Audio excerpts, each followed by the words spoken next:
The Bible is true in a very strange way.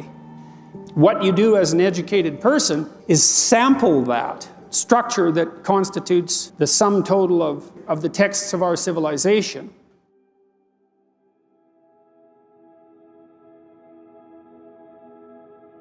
If you mapped out the relationships between all the books that there are, you'd find that the most fundamental book is the biblical library.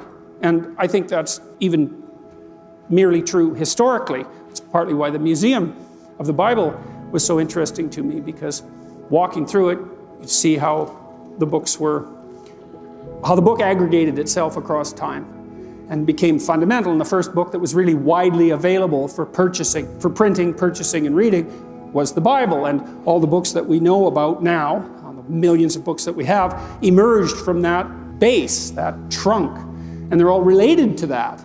And it's certainly possible that without an understanding of that fundamental book, you can't understand all the other books. And maybe it's possible that without an understanding of that book, you can't understand other people. So, to be people of the book means that we're all inhabited by the same book, but it's probably more complicated than that. Like, it's not just the Bible, because there's lots of books. It's the biblical corpus, which is a library, and it's the relationship between all the texts in that book to one another, and then it's the whole structure of the relationship between all the texts that grew out of that. And you could imagine a map of that, and then you could imagine that what you do as an educated person is sample that. And so there's this structure that constitutes the sum total of the texts of our civilization. And then there's you as an agent that needs to understand that structure.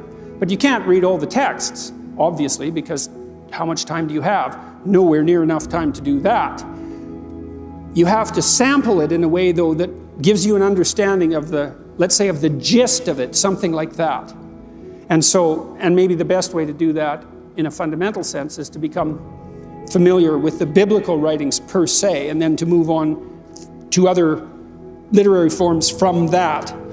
And so one of the ideas I've been wrestling with here, and you guys can think about what you think about this, people of faith, Christian faith, believe that the Bible is true. But that's never been that satisfying to me, because I don't know what they mean. I don't know what people who make that claim mean when they say the Bible is true. It's like, well, what do you mean exactly?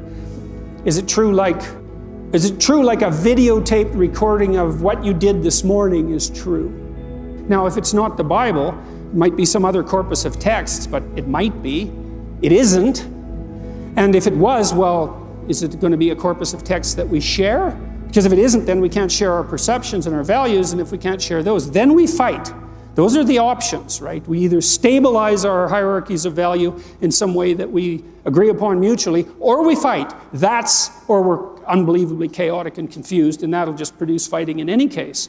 And so we have this structure of texts built from the bottom up. It's predicated on the biblical narratives, and the texts exist in relationship to those underlying narratives and derive a fair bit of their meaning from the meaning of the underlying narratives, and vice versa. And so then is it possible that biblical truth is the sort of truth that is the precondition for truth, right? Because you think, well, it's religious people make the claim, people of the Bible make the claim, the Bible is true. The Bible is true in a very strange way. It's true in that it provides the basis for truth itself. And so it's like a meta-truth. Without it, there couldn't even be the possibility of truth. And so maybe that's the most true thing. The most true thing isn't some truth per se, it's that which provides the precondition for all judgments of truth. And it seems to me that I can't see any holes in that argument. And I can't see any holes in it from a scientific perspective either, because I think we do know well enough now as scientists that the problem of deriving ethical direction from the collection of facts is an intractable problem. There's too many facts. There's an infinite number of facts. They do not provide an unerring guide for action. They can't. There's too many of them. They have to be prioritized. And as soon as they are prioritized, well, then you're in the ethical domain. And then that begs the question, what's the valid ethical domain? And the postmodern answer is, well, there isn't one. It's all the expression of domination and power. And I think that's nonsense. I don't think that's a tenable solution.